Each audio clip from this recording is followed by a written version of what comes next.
Psyche is Labyrinth. I'm going to be sharing my screen with you guys in a moment for a little presentation that I have. And this is all about the structure of the psyche. Why don't we have a map of the psyche? Why? Why are we not teaching our children from the get-go about psyche and giving them a simple map that as they develop through time, modules and elements are added to the process? That's how it's going to be done. And that's been my pet project for probably 15 years while I've been running my practice and, of course, observing psyche. We do have some maps out there. Most of them are in fiefdoms and little sections offering illumination into one aspect of psyche, but none really have given a meta perspective. We're still using the back of the napkin sketch that Jung and Freud did of the psyche back in Vienna 100 years ago. So we are ripe for an upgrade. And so let's start that upgrade. I'm going to share my screen with you now, and we're going to begin. All right, the essentials of the map. Okay, so let's just start with two beautiful people, because that's what's going on here in the world. We meet people, whether they are potential partners or collaborators or patients or clients. These are our children. These are our parents. These are our friends. And what do we see? We see, occasionally beautiful people. Sometimes we see troubled people, but we never really understand what's really going on there. What is behind the curtain? What is under the surface?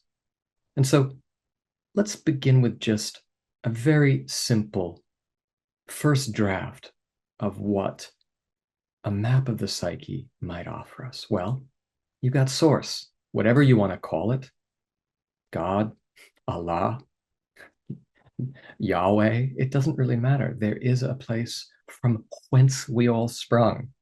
And it pops out apparently a soul, which is us, and we go through incarnations. And we have a personal ancestry, right? This is what the Tibetans referred to as your wisdom and your goodness.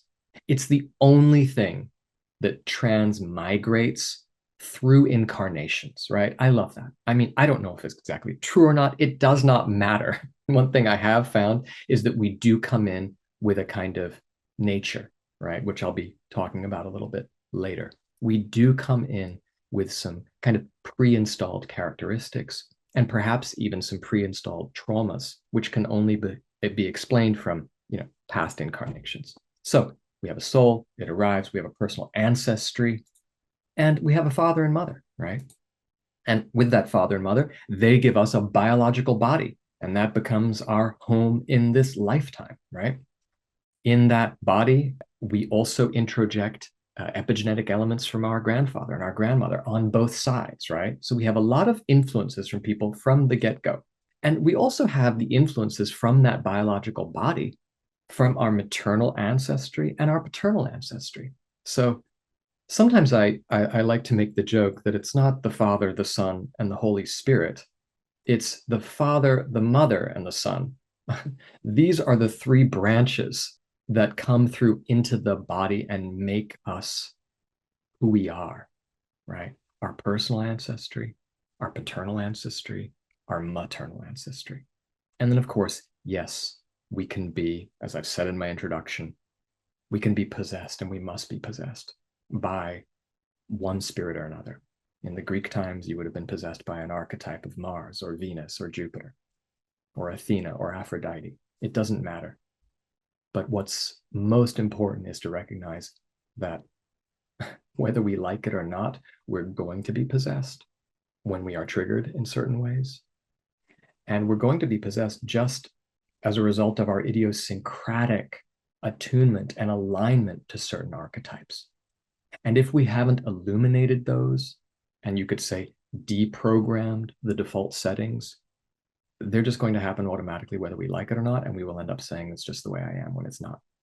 And so part of this training is also about the deprogramming and the deconditioning and the reconditioning into what are the archetypes that we want to be aligning to? What aspects of the Tao? Because there are different aspects. Anyway, let's keep going.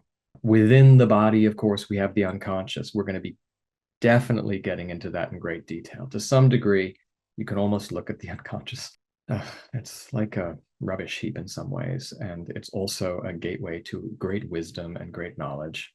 But it is where we dump things that we find too disturbing. We also have the subconscious. We're kind of like the antechamber, the anteroom. It's like we got one foot in the subconscious and one foot out. That which is subconscious, we kind of have a sense of. That which is unconscious, forget about it. It's gone. We have no idea.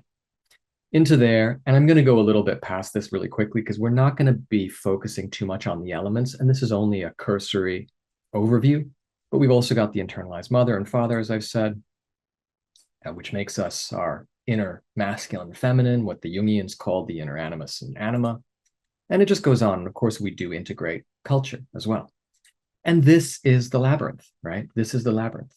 And what's most important about the labyrinth of our psyche, I mean, there literally is perhaps there's one element that we want to be teaching all of our children, probably first and foremost, which is that there are kinks and discrepancies and little errors in the code of the labyrinth.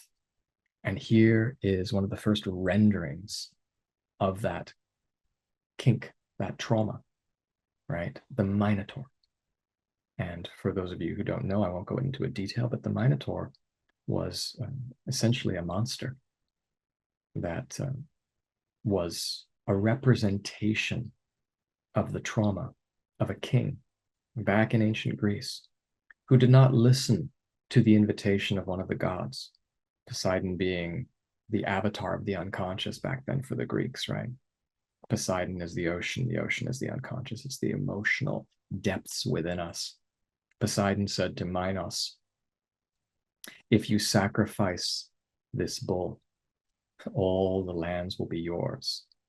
This is the unconscious saying to us, if you sacrifice your trauma, your bull, your bullshit, your bullishness, then all of the lands of your psyche will be yours. You will have become the sovereign of yourself. And Minos said, of course I'll do that. And from the ocean depths emerged this beautiful white bull. I don't know if back in the ancient Greece times they were making a reference to white supremacy, but it's kind of interesting. It was this glorious white bull. Okay, maybe we can just kind of add that and sprinkle that little cultural present tense element into the story.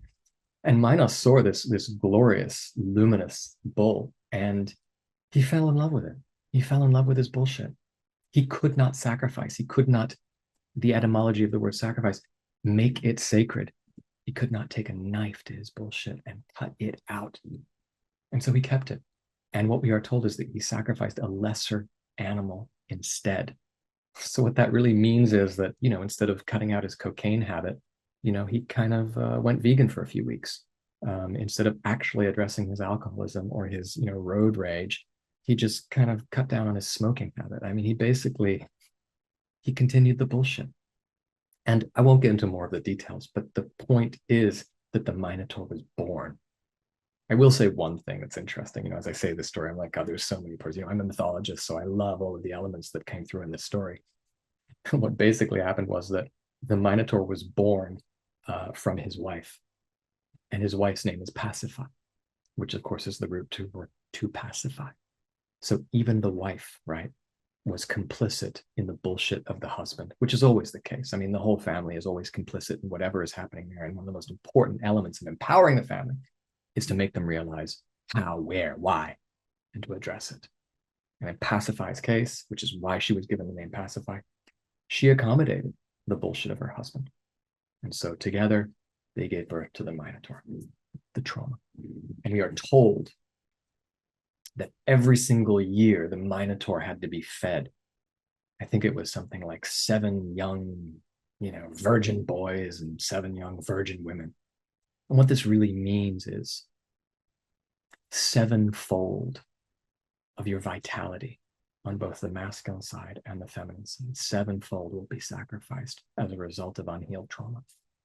Do not forget that, because it is the case. And I can tell you from 20 years of working in clinical practice, trauma destroys entire lives. Do not think you can get through your life without addressing your trauma and have it be unscathed or unaffected or profoundly undermined.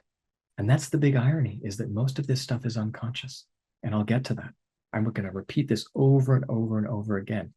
It's so unconscious that we think our provisional trauma-infused lives are the best we can do, or okay, or good enough, or whatever rationalization you want to put to it. And within 6 months of illuminating certain traumas to certain individuals, the amount of stuff that we map in their lives that they suddenly realize, my God, dear Lord, I have been sacrificing sevenfold of my financial well-being, my relationship well-being, my health, my children, you name it, the whole thing, the entire enchilada is being affected by the minotaurs within you, the demons within you. Let's go back to the psyche. Here we are. What happens? How does the minotaur emerge in the psyche? Well, you can see here, there's an event. There's a trauma that takes place. Let's just say it takes place on dad's watch. Something to do with dad, because, dad's, well, we won't get into that now, but, we will at some point. So there's an event, and there it is. There's the minotaur. Boom, a trauma. And, when you have a trauma with, dad, of course, it relates to the grandfather. It relates to dad's dad. So there's a connection there, right? And of course, if it relates to the grandfather, it relates to the ancestry. I mean, you can track it up there. And if it relates to the ancestry and to the grandfather and the father, well, it's going to affect your internalized masculine. And we'll get into that too, because the internalized masculine is no joke, just as much as the internalized feminine is. Your internalized masculine allows you to finish things, allows you to hold a boundary, allows you to fearlessly attack, defend, you name it. The internalized feminine, by contrast, allows you to be receptive, allows you to care, allows you to attune. The masculine goes from A to B. It's incredibly linear in a wonderful way. We want it to go to A for B. We want to finish things. We want to accomplish stuff. It's the to-do list. The feminine, it's the distributed network. The feminine is the ocean. And by distributed network, we mean in connection to everything. That's why eventually we're going to talk about the feminine in terms, that is the default setting for healing. You want to heal trauma, you have to adopt a feminine posture, a divine feminine posture. What that means is you are connected to the entire network, the entire distributed system. What does that actually mean in real terms? I'll say something that sounds a little bit like New Age bullshit, and then I'll explain why it's not. To be in touch with a distributed network, let's say the body, the soma, which is one of the primary archetypal principles of the divine feminine, of the feminine. It means that you are connected to that which is non-local and that which is non-spatial. That's what sounds like New Age bullshit, and I'll explain it right now. When I work in clinical practice, and anyone who really knows what they're doing works in clinical practice, you have to take a feminine posture. And that's what allows you to feel into the body, your body, their body, the field. And what happens very quickly is you begin to attune to traumas that took place decades ago in completely different places. How is that even possible? If you're masculine and you're not feeling, and I'm not putting down the masculine has its role, but in terms of feeling and working with trauma, the default setting is the feminine. And then you use the masculine to, like, when you see the complex or the trauma or the minotaur, you do not hesitate to address it. That's the masculine. It doesn't flinch. Someone once said to me, but the minotaur, there was still a child of God too, right? I'm like, no, the minotaur is a baby killer. You see a complex like that, you strike it down and you don't hesitate. That's the masculine. The feminine is the part that feels and feels that place. 50 years ago, the trauma emerges. You have the 50-year-old woman, the 40-year-old man, the 60-year-old man, tears streaming down their eyes as if they were there. That's the feminine distributed network that allows you to be in a non-temporal space, in a non-spatial time, right? So that you can actually address trauma that took place a million miles away, half a century ago. That's the magic of the feminine. Anyway, you will notice this from my trainings. I'm a little bit of a digression czar. Hopefully I will find my way back at every time, but that's just something I like to do because I am passionate about this work. So what we're showing you is how the trauma is connected. It's connected to the ancestry. Of course it is. Dad's not just this, singular victim and perpetrator as an island unto himself. He's connected. His father had something to do with it, and that's not blaming anyone either. In fact, another digression here, you can't, I always say in terms of trauma, if you really understand what's going on, it's actually very difficult, if not impossible, and not recommended to blame anyone. Because you have to blame dad, then you have to blame his dad, and his dad's dad, and his mom, and his mom's mom, all the way back to God. So you can't really blame anybody, but everyone must take responsibility. So that's one of the keys. Responsibility is essential. Blame, you're going to tie yourself in knots trying to find it. You can't. It's life. We have trauma from centuries ago, and it's all emerging. And people are being the executors of that trauma, and we have to embrace it. We have to be okay with it.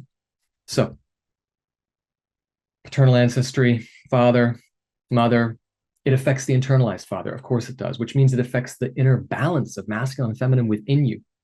You know, if you have a massively recessed, traumatized inner masculine piece of you, you know, you might find it difficult to finish things.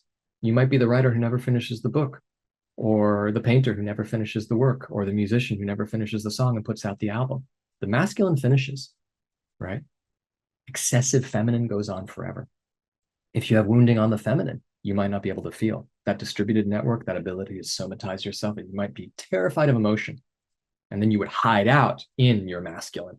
Many men do that, and that's fine. No judgment, it's just the way it goes. So what we're showing you here is that the trauma affects everybody. It affects mom, it affects dad, it affects both sides of the lineage. And there's a little detail with it, is that the trauma comes with a secret key and a safe. And there's always a polarity. And I will explain this. But let's just keep going. Because on top of this very basic opening map of the psyche, we can see that there are going to be traumas everywhere. Not too many, but I think most of us have at least 3, and there's one usually that overarches. And as a result of this, on top of it, so you're going to see the events, right? These are the events, actually. So hurt, abandoned, humiliated, evicted, disempowered, repressed, shamed, ignored, whatever. Each of these is going to be in one domain or another. And there are 4 main ones, 4 main areas of trauma. Why aren't we teaching this? It's just ridiculous. So one of the main ones is intrusion, right? That's one of the main, something crosses over a boundary that should not have been crossed. That's like most abuse of various kinds, whether psychological or otherwise. An intrusion, something crosses over a boundary and enters a space and contaminates a space. The other one is fusion. Something actually fuses with something that should not be fused. This is like, you know, the Italian male who lives with his mother until he's 45, right? That's fusion. That's not cool. Absence, neglect. That's actually something that should have been in healthy proximity, was just never there. That's the orphan. That's the person who was not actually cared for, shunned. And then there's displacement, which is kind of like when you're parentified. That's one example of it. It's when the child displaces their own needs because the parent needs it. And so they become the overgiver. They become the scapegoat. They become the one who never can actually receive anything from themselves, because from that very early age, they were not able to have it. They were not allowed to have that care because dad needed it, mom needed it. So on top of that, you have beliefs that come, right? These are latent unconscious beliefs.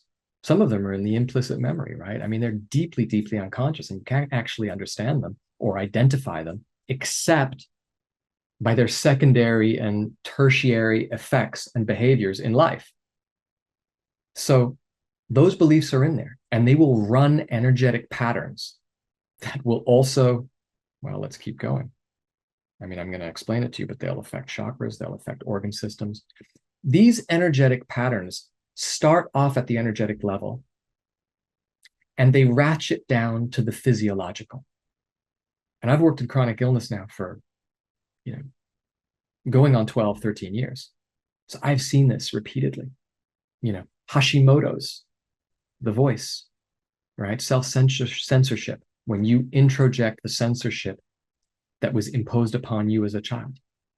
I mean, the scapegoat, the overgiver, liver, that's Christ, that's Prometheus. You know what I mean? I could go into that. Don't get me on a digression with Prometheus and Christ, man. We'll never finish this module.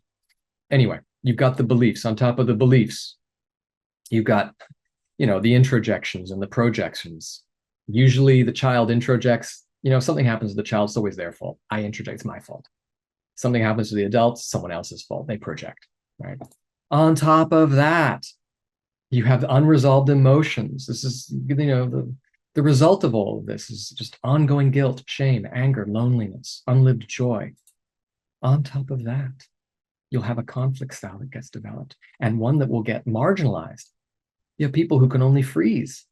They don't know how to fight anymore. When you meet them, many in the conflict, the chronic illness contingent of the world, so many of them are freezers and flighters. They have lost their fight. And you see that reflected in their inability for their immune system to rise up and rally against the infections. It's a classic reflection of the psycho-emotional interior reality.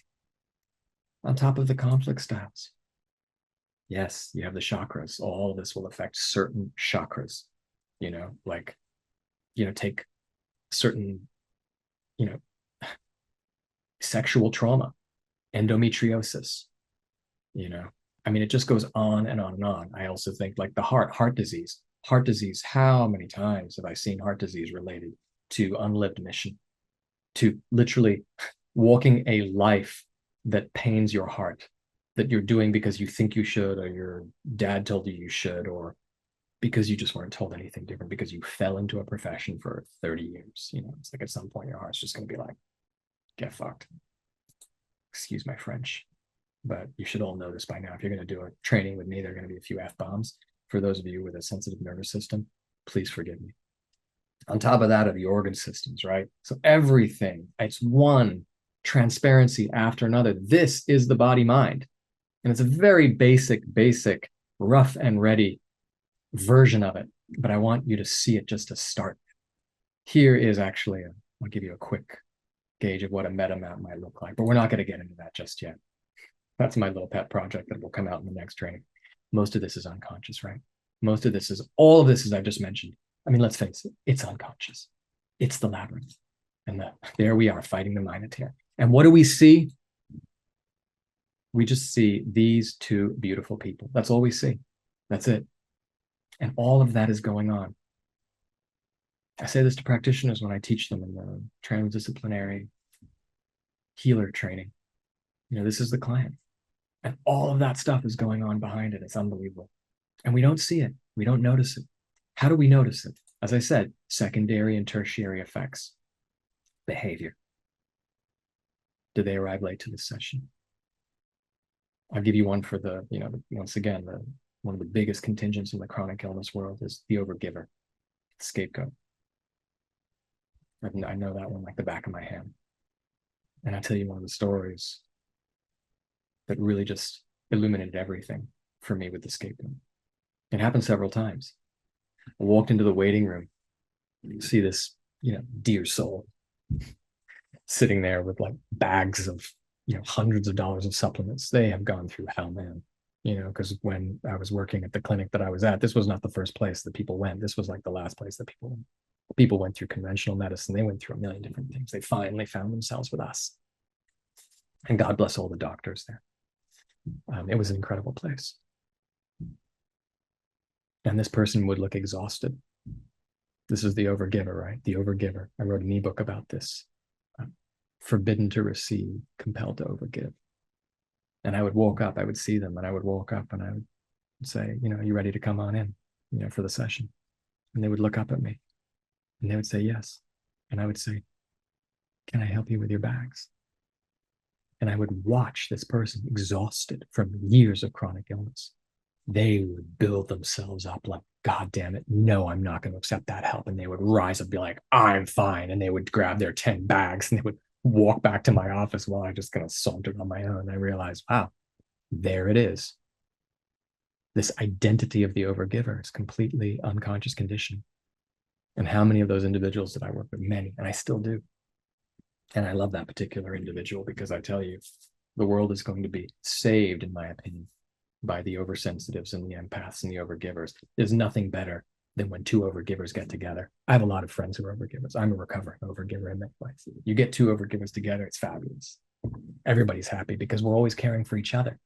Everything becomes magnified more than the sum of its parts. The love, the care, the generosity, the support, it's all just, that's, I think, one of the ways that we're going to return back to the world we need, clenching it out of the grip of the narcissists and the psychotics and the sociopaths.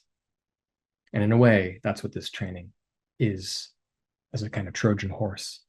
Yes, it's about aligning with the Tao. Yes, it's about healing trauma, but it's also about taking back our world, taking back our power in the couple, if you're with someone like that, taking back, rebalancing power within the family system when you have someone who's withdrawing too much from the family psycho-emotional account and not depositing enough. And we'll get to that. There's a bonus section in which I talk very detailed about family and the imbalances within families. So anyway, back to the beautiful people and seeing, how do you identify trauma? You see it in behavior, right? All of those little minotaurs in the back. How do you see it? You see it in little tiny discrepancies in our lives. Everywhere where you have a conflict in your life, there's a trauma. Everywhere you lose your shit, there's a trauma. And I tell you right now, it's a pattern. And that's what this first module is. This first module is trauma is essential. You need to address it. Number two, it's a pattern. Your traumas are not doing a million different things. They're doing 2 or 3 different things repeatedly in different scenarios. Do not be confused by them. It's a pattern that you need to identify. And they're a puzzle piece. They're a puzzle piece, and they're a receptor site. Your trauma is a receptor site, right? So your inability to speak up literally calls in people who speak too much and shut you down. Your overgivingness, right, calls in the narcissist. It's a receptor site. It's a call and response. You need to understand that all of our traumas are attractor sites, and they are literally calling echoes of that trauma back in over and over again. You want to see yourself like the sun, and you want to see all your traumas are like planets that orbit you. And some have short orbits, and some have very long orbits. And they come around periodically. And that's one thing I prepare all my people for. We identify everything, and we say, it's coming, and let's prepare. Let's wind up, man, to knock that thing out of the park in the most heroic journey kind of way. And I'm going to go into detail about that, so don't you worry. But the most important thing now is to realize your traumas are repeating in your life with a nauseating regularity. And if you haven't noticed that, then you have not been paying attention, and that's totally fine. That's what we're here for. They are attractor sites. All right. Call in the same trauma to repeat the past. There you go. And this has a name. It's called the repetition compulsion. Okay. Groundhog Day. It's this is what keeps repeating. And actually one of the original great pieces of literature, because I'm a kind of a total literature lover. The Strange Life of Ivan Ossikin by Uspensky, who was, the great student of Gurdjieff. He wrote An Amazing Day about the eternal return. And that was also how Nietzsche put it. He's called it the eternal return. The repetition compulsion was really discovered by Freud and Jung. And Freud said, we repeat what we do not want to remember. What he meant by that is, what does that even mean? How can you repeat a trauma? So the woman who's constantly finds herself with guys who are alcoholics or who treat her badly. Why is she doing it over and over again? To forget? Why does she forget? Why? Because every single time she's in a new relationship with a new asshole, the father who was the asshole gets buried by another layer. Every time we repeat, we bury the original trauma. That's how we try and forget. That's how we try and not remember. I actually also say we repeat. It's the primitive attempt at remembering. And Jung said another beautiful one, which is, unless you make the unconscious conscious, or unless you identify these patterns and these repetitions, they will literally direct your lives. Your trauma will direct your lives and call in the same over and over again. And you, like a fool, will call it fate. It is not fate. A massive amount of your life is literally as a result of your trauma, period. I mean, it's an ungodly amount. It's a shocking amount. So Our patterns, our repetitions, our traumas are designed to help us remember and forget. They're doing both. And every time you have a repetition, it brings you closer to self-sabotage and failure. Okay, so where do we start? Well, this is what module 1 is about. I want you to take some time this week to track your patterns of dysregulation and conflict. It doesn't matter what arguments are happening and what are the dynamics. Are you being scapegoated? Are you being, are you having an issue with your partner or someone or your family and you never get your voice and you always accommodate? Are you the harpy or the Medusa archetype, which we will get into, or the abusive male who's constantly attacking everyone and then they scatter like rats in a ship going down? You have to track it. You have to become an expert in your own patterns. Are they with men? Are they with women? Are they with both? What time of day? What time of week? What time of year? You see, here's another thing with our traumas. Our traumas actually have a kind of chronological memory over the calendar year. It's extraordinary. I discovered this first because, once again, working with the chronically ill, there were people who would come in and they would say strange things to me, like, I find myself in the emergency room every February. I don't know why. And I said to them, well, what happened in February? And I remember very clearly one person looked at me and they said, oh my God, yeah, my mother took her life like 25 years ago in February. Never realized it. And it's this part of that connection, of that healing that hasn't taken place. The more we dissociate something, the more we dissociate our trauma, the more it has to act through our body. And that's what we all have to accept. Is there's this hellfire within us that we have to come closer to and learn to embrace. And I'm going to get into it. Module 2, we're going to go and do a deep dive on this. You have to be brave enough to embrace your trauma, because the further away you push it, the more your unconscious is going to have to act out in weird and painful and repetitive ways in your life in an attempt to both bury it and bring your attention to it. So, track your patterns of dysregulation and conflict. What are the dynamics of the repetition? What emotions do you feel? And what conflict styles do you default to? Right? Anybody who hasn't really worked their conflict styles, you need to do this. I mean, if you want to be a human being, you just need to know, like, which conflict styles do you prioritize and which ones do you marginalize? Right? There's a conflict style that most people start with, right? And in the civilized world, and most people I work with, there are a lot of people who, like, they're accommodators. Accommodation is the most sophisticated style. It means that when there's a conflict, you try to work it out. Your first default setting is like, let's talk this through. But a lot of people get stuck there. And you have a secondary conflict style. When things get really hard, where do you go? Do you fight? Do you run? Do you freeze? You need to figure all that out. You need to identify it. And what we really need ultimately, and if you have any more questions about that, you can certainly check out my ebook on conflict styles. We actually need to have our conflict styles, like there are 4 cards in our deck. We need to have a full house, because there are times where you need to fight, period. There are times when you need to actually not freeze, but pause and just be present. Of course, there are many times we need to accommodate. And there's some times, absolutely, especially in a marriage, I would say. This is my new discovery since the last 5-7 years. I think even the best of marriages, because I've worked with couples forever, there's always going to be 5% you're not going to resolve. You just cordon that off and you take space and you come back with love. That's the healthy flight. Every conflict style has its healthy version. And the healthy flight is taking space and saying, I love you. Let's just put it down, come back later. That has resolved no end of issues in marriages for me. And equally with the freeze, the healthy freeze is just a pause, to take space. So anyway, you want to track all this. That's your first homework. The first step to bring peace to your inner kingdom, right? Identifying where there is war, right? That's it. And that's the meditation we're going to start with, that you've got in the training. It's the sovereign meditation. It's one of my favorites. It's you coming back and taking the throne of power. And when you do that,